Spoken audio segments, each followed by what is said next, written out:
بسم الله الرحمن الرحيم الحمد لله رب العالمين وصلى الله على محمد وعلى آله وصحبه وسلم. We continue the explanation of Umdat al-Ahkam, and we are on hadith number 5.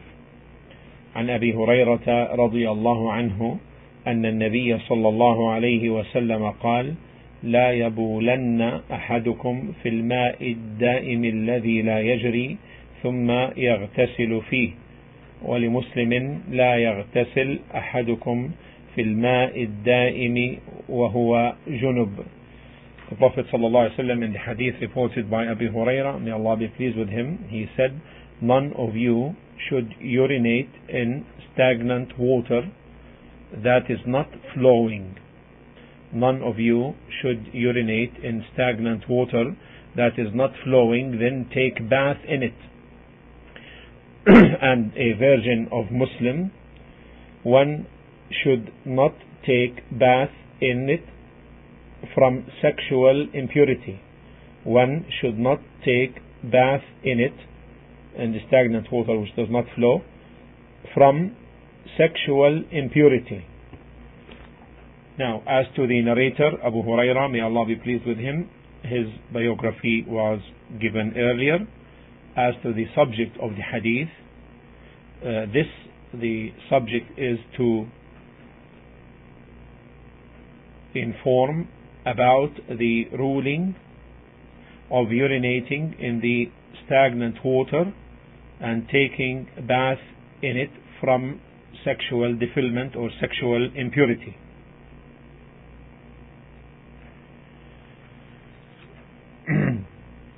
As to the water type, it is the stagnant water which does not flow from its place. Then he said, none of you should urinate, then take a bath in it. Then take a bath in it. Here it means he should not urinate knowing that ultimately he will take a bath in it. He should not urinate in it knowing that ultimately he will take a bath in it. The overall explanation of the hadith. The Islamic Sharia is highly concerned regarding purification and keeping away from all sources and or means of harm. And in this hadith, Abu Hurairah, may Allah be pleased with him, informs us that the Prophet ﷺ forbade and asserted forbiddance not to urinate in the stagnant water which is not flowing, in the standing water which is not flowing, because this necessitates turning it into filthy water and also be a means for the occurrence of diseases which the urine may inject into the water, and thus it can cause harm to those who need to use the water. Not only that, the same person who may urinate therein may ultimately end up making ghusl in it, taking a bath in it. So how could he then resort to urinating in that which he wants, in that water which he intends to use as for purification? Also, in the other version, in Sahih Muslim, the Prophet ﷺ forbade taking bath in such water from sexual impurity, because this also will pollute the water with the filth of sexual impurity. the benefits of the hadith. The benefits of the hadith. The forbiddance, number one, the forbiddance to urinate in the standing or stagnant water which does not flow. And this forbiddance is haram if people use the water, otherwise it is disliked. And as to defecation, it is like urinating, but rather it is even more intense in terms of the ruling. The second benefit is the permissibility to urinate in the flowing water, because the urine will move with the water and will not settle. However, if downstream there will be people who use the water, then people should not urinate in it, because it will render the water polluted for them. Third benefit: forbiddance to take a bath in the standing or stagnant water. Take a bath from sexual defilement or sexual impurity. And this is for tahrim if the bathing in such water will make this water unusable for people, because of the impurities which may go in there. And if it doesn't, then it is disliked. Fourth benefit: the permissibility to take a bath from sexual defilement in the flowing water.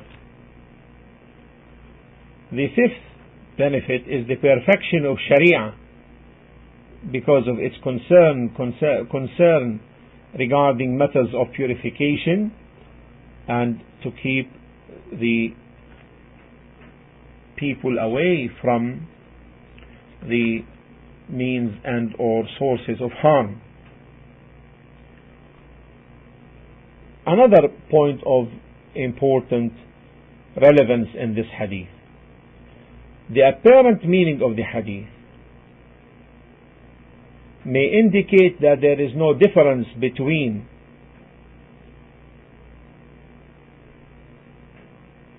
little water or plenty of water.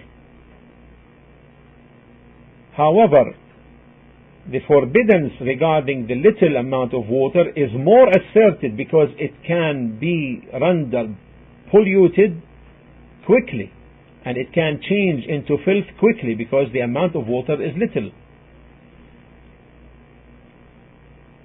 And as to the plenty of water, like sea water, where it may not be affected by the urine or by taking the bath therein, then this is not included in the prohibition. As to the standing water which stays for some time, like the pools and the gardens and so forth, if it gets affected by the urination or by taking the bath, because if it is in small amounts, or because the exchange rate of the water coming in and going out for renewal is slow, then it falls under the prohibition. Otherwise it doesn't. And Allah the Most High knows best. The questions on the hadith. Number one: when is the urination considered forbidden, considered haram? Urination in the stagnant water is considered haram, And when is it considered makruh, disliked? Second question. Why did the Prophet ﷺ forbade urinating in the stagnant water?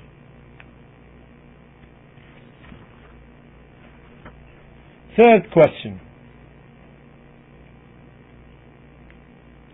What is the ruling regarding the taking of a bath in the stagnant water, taking a bath from janaba, from sexual impurity?